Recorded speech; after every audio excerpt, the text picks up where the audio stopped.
Vector চ্যাপ্টারটি যখন আমি শিক্ষার্থীদেরকে করাতাম তখন প্রথমেই বলতাম যে এই টাইপটা তুমি 100% দেখে যাবে, কারণ এই টাইপ থেকে সব সময়ের জন্য আমাদের স্কুলের পরীক্ষা কিংবা আমাদের বোর্ড পরীক্ষাতে 100% এমসিকিউ আসবে মানে আসবে। এখন আমি সেই টাইপটাই তোমাদের সাথে শেয়ার করব। আমাদেরকে প্রশ্নে বলা আছে পি আর কিউ দুটো অবস্থান ভেক্টর দেওয়া আছে, সেখান থেকে তারা আমাদেরকে পি কিউ বের করতে বলছে। তো আমরা এই পি কিউটাকে খুব সিম্পল ওয়েতে বের করব। আমরা প্রথমে লিখবো হচ্ছে পি কিউ। তো এই পি কিউ মানে মনে রাখবা যে একটা অবস্থান ভেক্টর থেকে আরেকটা অবস্থান ভেক্টরকে বিয়োগ করতে হবে। এখন কাকে থেকে কাকে বিয়োগ করব?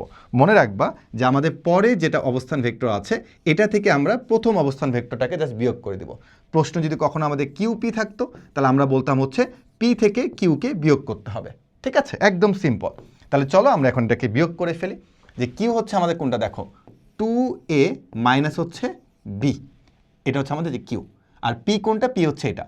তাহলে এখন এখানে আগে একটা মাইনাস চিহ্ন দিবা, কারণ কিউ থেকে পিকে বিয়োগ করতে হবে। তাহলে এই মাইনাসের সাথে কিন্তু এখন এই পুরোটাকে গুণ করতে হবে। তাহলে দেখো কত হচ্ছে, -5a, আর সামনের মাইনাস আর এই মাইনাসে মিলে কত যাচ্ছে, প্লাস হয়ে যাচ্ছে 3b। তাহলে দেখো তো ক্যালকুলেশন করলে কত হচ্ছে আমাদের এখান থেকে, -3a প্লাস হচ্ছে 2b। তাহলে এটার সাথে আমাদের পুরোপুরি বি মিলে যাচ্ছে। চলো আমরা আরেকটা করার চেষ্টা করি। একই রকমভাবে তারা আমাদেরকে এ বিন্দুর অবস্থান ভেক্টর, বি বিন্দুর অবস্থান ভেক্টর দিয়ে দিছে। তাহলে এখান থেকে তারা আমাকে বের করতে বলছে কি বলতো, এ বি বের করতে বলছে। তাহলে আমি কি বলবো? আমি বলবো হচ্ছে বি থেকে এ কে বিয়োগ করতে হবে।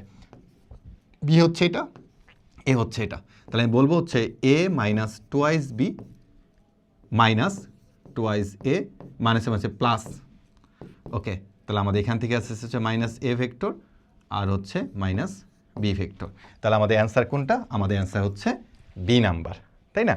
তো এখন তোমাদের কাজ হচ্ছে যে এইটা অঙ্কের অ্যান্সার কত হবে এটা তোমরা কমেন্ট সেকশনে জানিয়ে দেবে। এবং এই অঙ্কটা কিন্তু বরিশাল বোর্ড 2025-এ আসছিল, এবং এই টাইপের অঙ্ক এবছরও তোমাদের পরীক্ষায় আসবে মানে আসবে। তো এরকম তোমরা যদি আরও অনেক শর্ট ট্রিক্স জানতে চাও এবং কম সময়ে যদি এমসিকিউগুলোকে সলভ করতে চাও, তাহলে অবশ্যই 9-10 এসএসসি শিক্ষার্থীদের জন্য আমি নিয়ে এসেছি কাব্য ভাইয়ার ম্যাট্রিক্স এই বইটা। এই বইটা তোমার পড়ার টেবিলে থাকলে আমাদের এমসিকিউ নিয়ে বা তোমার যে কোনো ধরনের এমসিকিউ নিয়ে কখনো কোনো ধরনের কোনো সমস্যা হবেই না।